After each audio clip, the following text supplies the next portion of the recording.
This is Cashology by FMBO, a podcast devoted to the art and science of managing your money. It's like school, but your only homework is living your best financial life. Class is now in session. 70% of Americans own a pet, according to the most recent survey from the American Pet Products Association. And not surprisingly, close to 1 in 5 households acquired a dog or a cat since the beginning of the pandemic. We think of our pets as family members, but they may be the only members of the family without health insurance. And that's what we're talking about today, protecting yourself from unexpected veterinary costs associated with owning a pet. Welcome, and thanks for listening to the Cashology podcast, hosted by me, your guide on the path to financial savvy, Juli Wians. Before we dive into the topic, let's toss it over to some disclosures. You're darn tootin', sister. Investment products are not FDIC insured, not a deposit or other obligation of the bank, not insured by any federal government agency, not guaranteed by the bank, may lose value. This podcast should not be copied or reproduced without permission. Information and statements within this podcast are subject to change without notice. The Cashology podcast is for informational purposes only and is not intended to constitute investment advice or recommendations. First National Bank of Omaha does not make any representation or warranty as to the accuracy or completeness of any information or statements within this podcast. When making decisions about your financial situation, consult a financial professional for advice. Podcasts are not regularly updated and information may become outdated. Deposit products are offered by First National Bank of Omaha, member FDIC, equal housing lender. The Cashology podcast, copyright First National Bank of Omaha. Now let's get going! Yeah! Today, I am elated to introduce our guest who's going to teach us about pet insurance, Jason Tellus. Jason is a manager of client services at FMBO and has been with us for over 24 years. Welcome, Jason. Good morning. So we were chatting before, and you have 2 golden doodles. Is that right? I do. I have 2 golden doodles. I've got Goldie and Lucy. What are their personalities like? They are all over the place. So I always say it's kind of like having 2 kids in furry suits there. They're always entertaining and keep us on our toes for sure. So my wife and I we're empty nesters now. The kids have moved out, but we've still got the dogs at home to keep us on our toes. I myself have Wilbur, and he's a golden retriever. So we love our goldens, I guess, Jason, huh? Yes. And he is the same way. He is his own person, and honestly, he has his own pet insurance because he will probably in the future get into hijinks. So I'm anticipating it. Let's dive in a little and let our listeners learn more about pet insurance because it is a bit of a taboo topic that not everyone talks about. And honestly, from my own experience, it's a little confusing on what's covered, what's not, what the cost is. How necessary is pet insurance? I would say with the cost of some veterinary bills, it's highly necessary to be a responsible pet parent. Some examples like treating a torn ACL in a dog could actually cost $3,000 or more. Surgery to remove a tumor, $6,000 or more. And just like humans, pets can get injured or sick. Just thinking about our dogs, I mean, I know that they love to run. We call it, I don't know if this phenomenon happens with your dogs, but we call it frapping, where they frap around the yard because they love, all of a sudden they're really excited and they just want to run around. And tearing that ACL, I could totally see that happening very easily. So having that insurance to cover the $3,000 it would cost to fix and have a surgery, that's critical. I mean, in past episodes, we've talked about an emergency fund, and that's about 2 months at least of your salary. That could be a significant punch to that savings. Absolutely. Savings, or, I've spent most of my career in credit cards. And, unfortunately, we've had some customers that have had to put some very healthy charges on their credit cards in the past or had to ask for additional credit.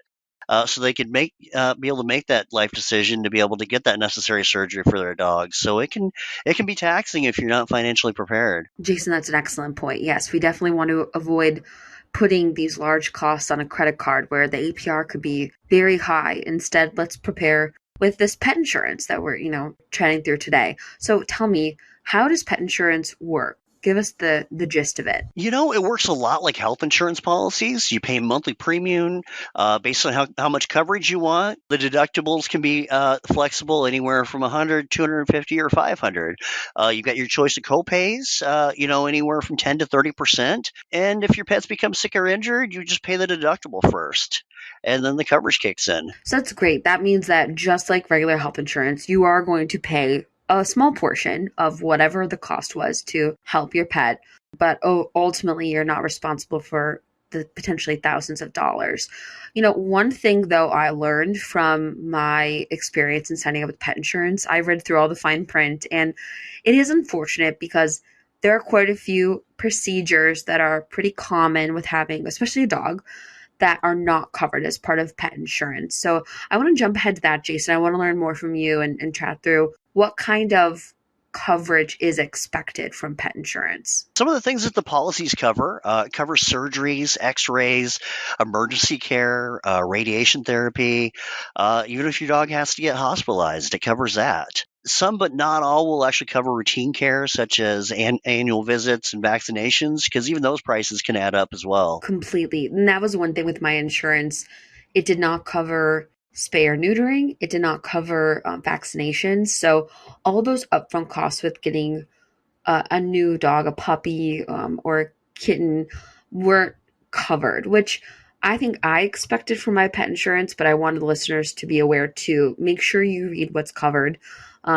It's mainly for emergency situations that pet insurance will come into play, not necessarily the general upkeep and health of your dog or cat or other animals, which I guess is a question I have for you, Jason. Pet insurance, what kind of pets? 2 or 4 legs, they can be covered, whether it's, birds, reptiles, cats, and then, of course, our best friends, the dogs. Our best friends. They really are our best friends. I sometimes I think it's funny to say that, and I wish they could talk.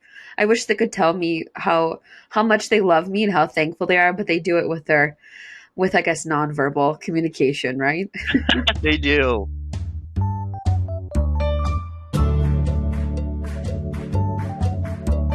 Let's talk about when you get a new pet, at what point, or maybe some of our listeners have an older dog. I mean, at what stage in a pet's life cycle should we consider pet insurance? A couple conditions usually that you run into. Your puppy or kid needs to be at least 6 to 10 weeks old. The dog or cat cannot be older than 8 to 14 years old. And other than that, you should be able to sign them up. We dived into this a little before, with at least my experience with health pet insurance, but they didn't cover the upfront costs of the spay or neutering, the vaccinations. There's also some caveats with pre-existing conditions with your animal.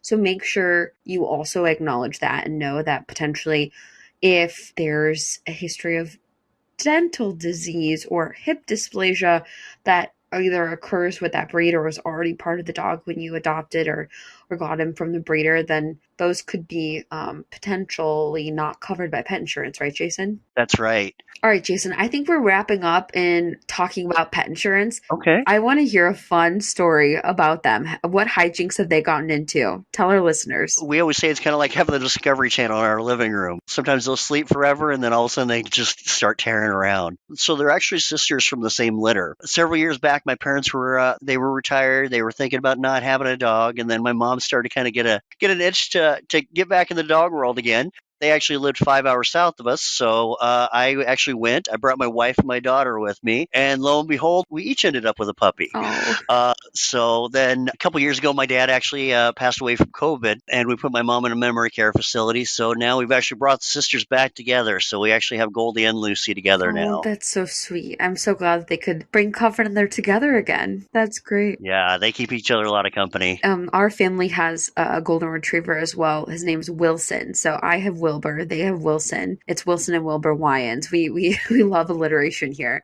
And I occasionally take them to what we call a forest preserve in the Chicagoland area, and they love it there because they get to see deer, and I practice recall with them, which I'm sure for anyone who has a dog, they know what this is, but basically saying their name, and if they come back, which it's only if they have nothing else on their mind do they actually come back. I wish they were better at it. But one day We were in an open field, and I went to go grab my phone to send a photo of them to my family, and all of a sudden look up and they were gone.